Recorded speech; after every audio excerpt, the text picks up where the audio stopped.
In this video, I'm going to discuss all the new policies that have been implemented now in residential assisted living homes due to the pandemic. So if you're interested, make sure to stick around. What's going on, everyone? I hope you're all doing well. If you're new here, my name is Serg. Welcome to the channel. To all my reoccurring viewers, thank you so much for all the love and support that you have shown this channel.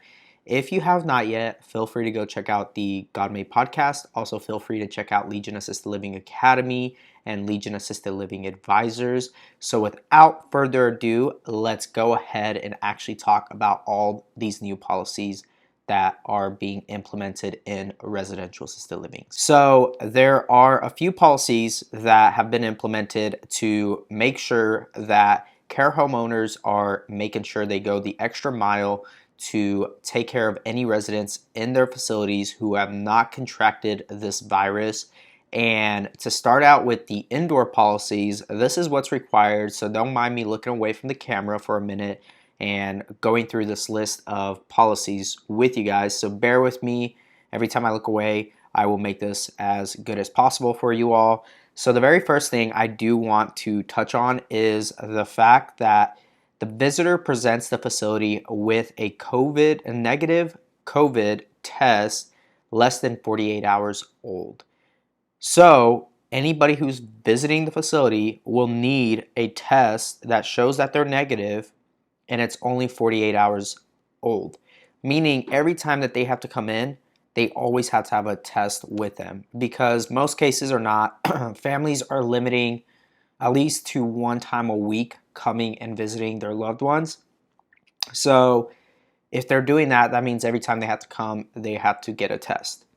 So that may end up being something families absolutely hate, but it's going to be necessary due to this policy.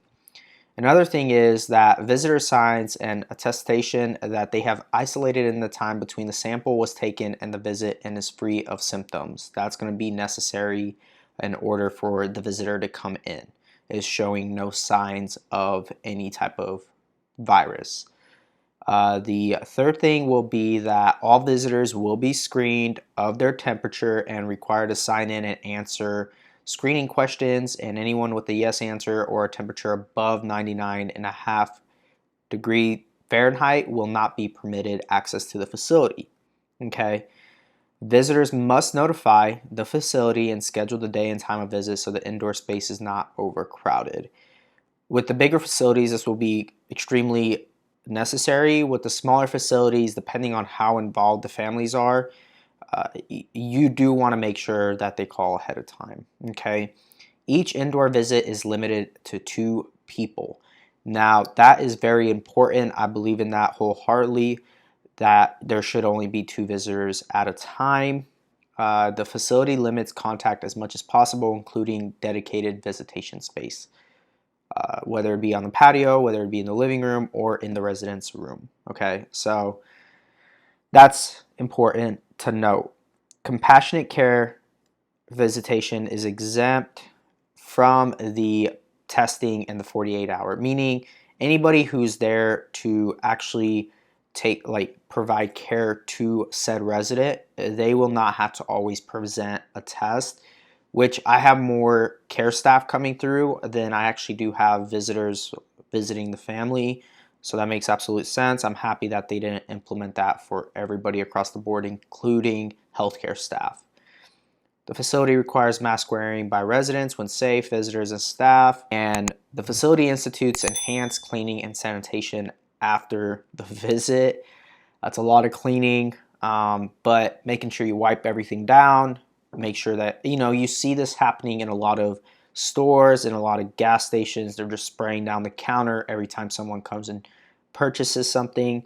So it is what it is. I believe that we'll get through this as care homeowners. Care homeowners have actually had the least amount of virus contractions across the board, which is really good. It shows that we are able to get through this and are going to get through this. And I think a lot of families will start realizing that these smaller settings are overall better for the residents. Then there's a policy for outdoor visitations. Visitors must notify the facility. Again, visitors must call the house at arrival and park. and then the facility requires hand sanitizing again. The same things really apply for indoor and outdoor. So this has been effective since July 13th of this year, obviously, and it is very important to keep in mind what's going on here, right? At the end of the day, you got to do what you have to do as a residential assisted living care homeowner to protect your residents, because those residents and those family members are relying on your staff, on your care, and under your care home to make sure that you do everything possible to take care of their loved one. And at the same time, a lot of businesses are being affected by this COVID, and no business is doing so great to where they're not affected by this in any shape or form. Things are mandated, things are put into place, such as policies, and we as care homeowners need to adjust to these policies and adjust to these circumstances. The people that come on the other side of this whole entire pandemic and this whole entire ordeal are the ones who actually take the extreme measures of implementing all these policies into their home and really taking seriously what's going on in the world and making sure that they are protecting their residents, their staff, and even themselves as care homeowners. And it is oftentimes really sad to see that some care homeowners are taking it to the far extremes of not allowing visitors at all, which I'm glad that these policies were now implemented, because it does allow visitors and no one really has the excuse of saying no visitors, period.